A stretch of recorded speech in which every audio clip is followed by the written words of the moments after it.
In the quiet town of Hinsdale, New York, nestled in the rolling hills of Cattaraugus County, there sits a white farmhouse that looks ordinary at first glance.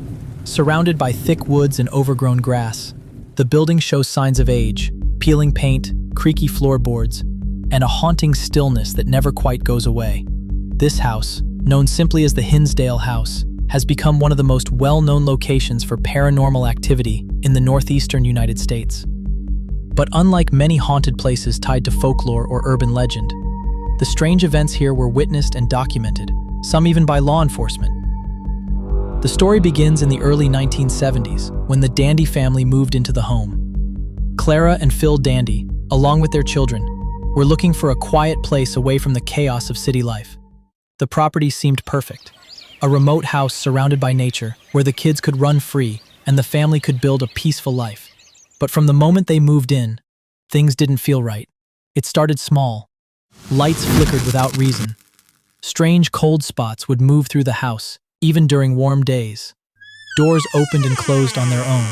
The family often dismissed these things as issues with an old house, but the feeling of being watched never left them. It wasn't just a sense of paranoia. It was something deeper, something that stayed just out of sight but never out of mind. Soon, the experiences became more disturbing. The children reported hearing voices in the night, whispers that seemed to come from inside the walls. One of the daughters would wake up screaming, claiming a figure stood over her bed. The family's phone would ring with no one on the other end. Their radio would suddenly blast full volume with static or foreign voices, even when unplugged.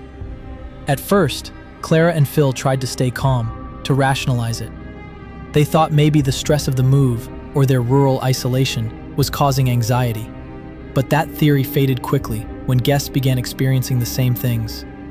Friends who visited would leave early, shaken. Some claimed to see shadow figures in the corners of the rooms. Others heard disembodied voices whispering their names. Clara, a devout Catholic, began suspecting something spiritual was happening. She contacted the local church. A priest visited the home and agreed that something wasn't right. He attempted a blessing, but according to Clara, the atmosphere only got worse afterward. Desperate for help, the Dandys reached out to Ed and Lorraine Warren, the well-known paranormal investigators behind the Amityville and Perron family cases. Though the Warrens did not fully investigate the Hinsdale house, their network connected the Dandys with Father Alphonsus Trabold, a priest with experience in exorcisms and hauntings. Father Trabold, along with several investigators and students from St. Bonaventure University, began a series of investigations at the house. They brought cameras, audio recorders, and notebooks. They captured strange occurrences, unexplained sounds, temperature drops, and a few chilling audio clips that some believe contained ghostly voices. The priest eventually performed a full exorcism on the home. It was one of the rare times in American paranormal history where a full exorcism was sanctioned and attempted on a location, rather than a person. But despite his efforts, the strange activity did not stop. Clara kept a detailed journal during this time. Her notes describe floating lights in the woods, apparitions of people in outdated clothing, and even sightings of a bizarre creature, something animal-like, but unlike anything they had seen before. On one occasion, the family claimed to have seen a human-like figure standing at the edge of the woods, watching the house. It vanished without a trace. One of the most disturbing stories came from a night when the family thought they were under attack. They heard what sounded like chanting outside, followed by loud banging on the walls. They called the police.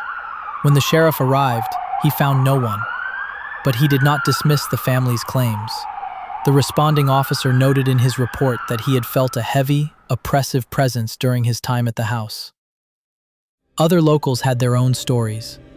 Some remembered hearing tales of Native American curses tied to the land. Others mentioned that the property had once been the site of violent conflict. Some even believed that occult rituals had taken place nearby in the past. Though none of these claims were ever confirmed, they added to the unease surrounding the property. After months of relentless activity, the Dandy family couldn't take it anymore. They moved out, leaving behind not just a house, but a terrifying chapter of their lives. Over the years, the house changed hands multiple times. Many owners stayed only briefly. Some refused to even spend a night there. Paranormal investigators continued to visit, and nearly all of them reported something unusual: voices on tape, mysterious shadows in photographs, sudden nausea or emotional distress while inside the building. One paranormal team years later left mid-investigation after a team member was scratched by an unseen force. Another claimed to hear chanting echoing through the woods, eerily similar to what the Dandy family described decades earlier. The house became a quiet legend among ghost hunters. It wasn't flashy like the Amityville home, or as well publicized as the Lizzie Borden house. But those who visited claimed that the Hinsdale House had something unique, something raw and deeply unsettling. In recent years, the house was purchased by a paranormal enthusiast named Daniel Clays. Rather than live in it, he chose to preserve it as it was. He opened it for investigations, tours, and research.